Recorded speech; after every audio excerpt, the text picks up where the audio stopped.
Pour celui qui voudrait lire une notice en anglais, on peut monter le traiteur et pop, ça vient fermer ici le pantour qui couvre l'arrivée du fond, c'est fabuleux. Moi je trouve ça exceptionnel. Bonjour à tous, je suis heureux de vous retrouver aujourd'hui pour un déballage produit. Alors qu'est-ce que c'est aujourd'hui? C'est un outil. Alors, c'est la première fois que je le fais, alors ça va être en deux phases. Alors une phase ici où je vous présente rapidement l'outil, et une deuxième phase où on ira à l'atelier en fait pour l'essayer directement sur un moteur. Alors cet outil, c'est le PT360 de chez DN Performance. Alors ça se présente comme ça, donc c'est un outil de métrologie. En général, les outils de métrologie sont toujours livrés dans une boîte en bois, donc là, on ne déroge pas à la règle. Alors à quoi ça sert? C'est pour relever des hauteurs de diagramme, mais au lieu de le faire avec un disque gradué, ici, on le fait avec un appareil numérique. Alors pourquoi un appareil numérique?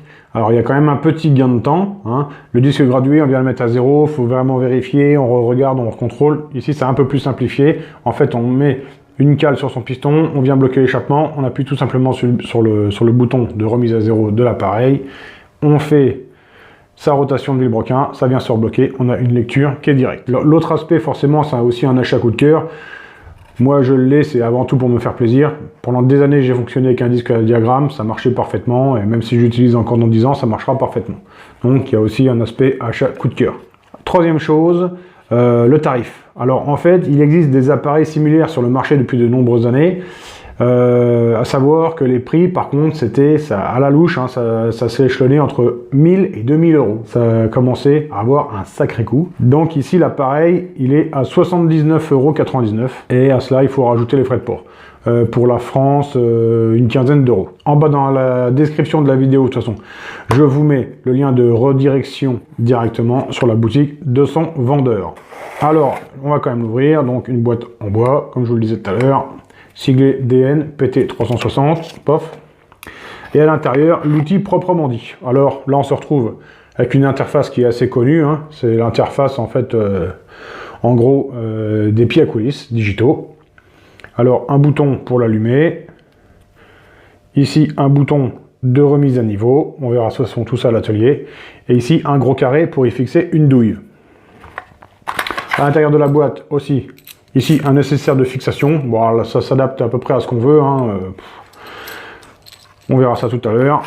Et une notice qui est rédigée en anglais et en allemand. Mais bon, la notice, vous n'en aurez pas forcément besoin. Donc, je pense qu'on a fait un rapide tour du sujet de l'outil en lui-même. Maintenant, je pense qu'on va descendre directement à l'atelier pour voir comment on fait pour la mise en pratique. C'est parti? Allez, suivez-moi. 1, 2, 3. La magie de la télévision, enfin de la télévision, c'est un montage vidéo non plus, hein. Bon.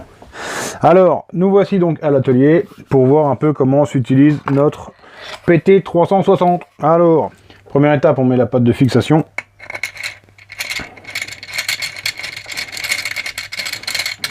Voilà, avec son contre-écrou. Voilà, étape numéro 1. L'étape numéro 2, ça va être de fixer forcément l'afficheur. Alors, ici, on a une boule qui nous permet d'enfoncer la douille et donc il n'y a pas de jeu. Par contre, il y a du jeu ici sur l'écrou. Alors, il faut arriver à combler le jeu. Alors, soit on fait un petit point de soudure pour pas que ça bouge en le rentrant en force, soit alors pour celui qui ferait du montage très souvent, du diagramme très souvent, bon bah tout simplement, il soude un écrou dans une douille, terminé. Et sinon, après, moi, ce que je vous conseille, le plus simple, c'est tout simplement, on prend un petit morceau de papier, on le plie et on vient emmancher sa douille dessus en force. Voilà, là ça bouge plus. Là ici la douille, il n'y a plus aucun jeu. Maintenant tout simplement on va venir fixer son afficheur. Hop. Voilà.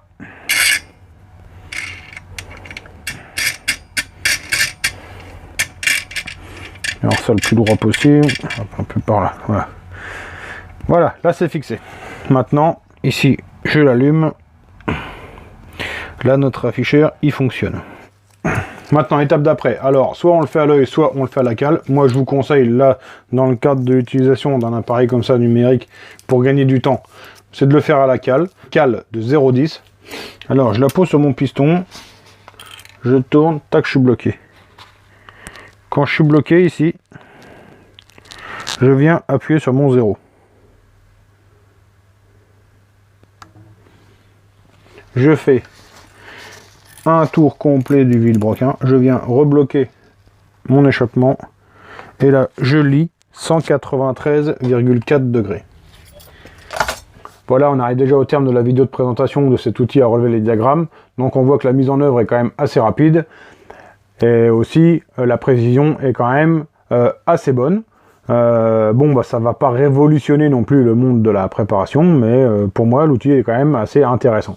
Je tenais quand même à vous le présenter. Bon, moi ça m'a fait plaisir. N'oubliez pas, hein, si vous le voulez, je vous le mets dans la description. Ça arrive moins de 100 €. Bon, ça a quand même un coût, mais bon, un disque gradué, c'est pas donné non plus. Hein, ça va être dans les, enfin, je sais plus, dans les 30 €. Bon, bref. Après, chacun fera comme il voudra. En tout cas, bah, je vous remercie de m'avoir suivi. Je vous remercie aussi vivement de me suivre de plus en plus sur la chaîne YouTube. Que ce soit aussi sur Facebook, hein, vous êtes de plus en plus nombreux, donc ça je vous en remercie vivement. Comme d'habitude, hein, vous pouvez liker, partager la vidéo, n'hésitez pas. Si vous avez envie de commenter, si j'ai oublié quelque chose, si vous avez des questions, vous pouvez dans les commentaires en bas, en dessous de la vidéo, poser vos questions ou autres. Allez, c'est tout, j'arrête de blablater, je vous remercie et bonne fin de journée. Allez, bye!